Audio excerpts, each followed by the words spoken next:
Honorable Prime Ministers and Presidents of the Pacific Islands, Right Honorable COP26 President Alok Sharma, distinguished Pacific leaders and UK representatives.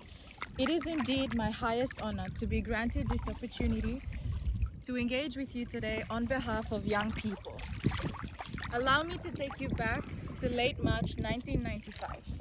UNFCCC hosted the first ever Conference of the Parties COP1 in Berlin, Germany.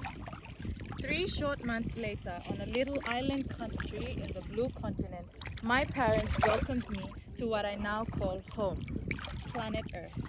In 2009, COP15 took place in Copenhagen, Denmark.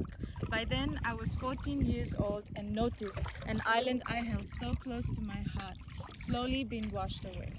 Kale Island, of which I stand today, was my grandparents' home. This personal loss prompted my journey as a climate advocate. In 2014, COP20 was hosted across our Pacific Ocean in Peru. You see, whilst the rest of the world was participating in COP20, 5 of our islands had completely submerged underwater, including Kale. This is documented land loss in Solomon Islands alone. I have been advocating for climate action for over half my life, and I still do not believe we are doing enough. Instead, what I'm seeing, particularly here in the Pacific, is political division. Our islands are sinking. Our people are being displaced. Our children are going hungry. Our communities are becoming unhealthy and dying. Today, we are at risk of losing access to some of the most basic human rights. If we are unable to unite, we will lose our beautiful Pacifica way.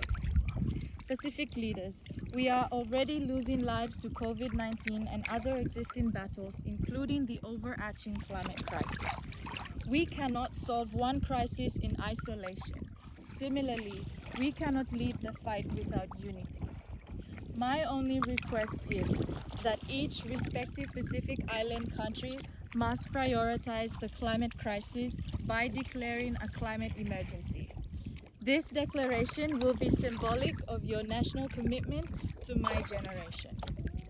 As we then look ahead to COP26 in Glasgow this November, this is what I hope to see. Firstly, an increased representation of Pacific climate leaders, especially youth. We have not been given the space we deserve to raise our voices. Our deep and personal losses must be heard. Secondly, close collaboration with the UK government and other international allies to ensure international leaders comply to their commitment to the Paris Agreement accordingly. We have less than a decade to reduce to our target global emissions. And finally, we need increased institutional support to prepare country proposals aimed at accessing international finance for climate adaptation.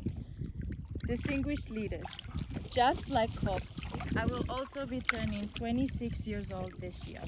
COP has made some significant achievements over the past 25 years, but just like myself, for COP, there is still a lot of work to be done. Therefore, I like to propose a challenge, especially to the country who is to host COP27. The closest COP has been to us was during COP23 when Fiji, under Honorable Bainimarama's leadership, held presidency position. It is now 26 years and counting, and our region has yet to bring the world's biggest climate event to our shores. We need to bring COP closer to us. We contribute almost nothing, yet are at risk of losing everything. Please come and stand in our seas and feel for yourself the urgency and importance of your responsibility.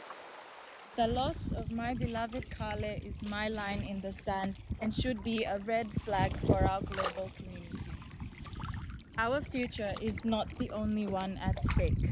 I fear for that of our children and their children to come. Thank you very much for your kind attention.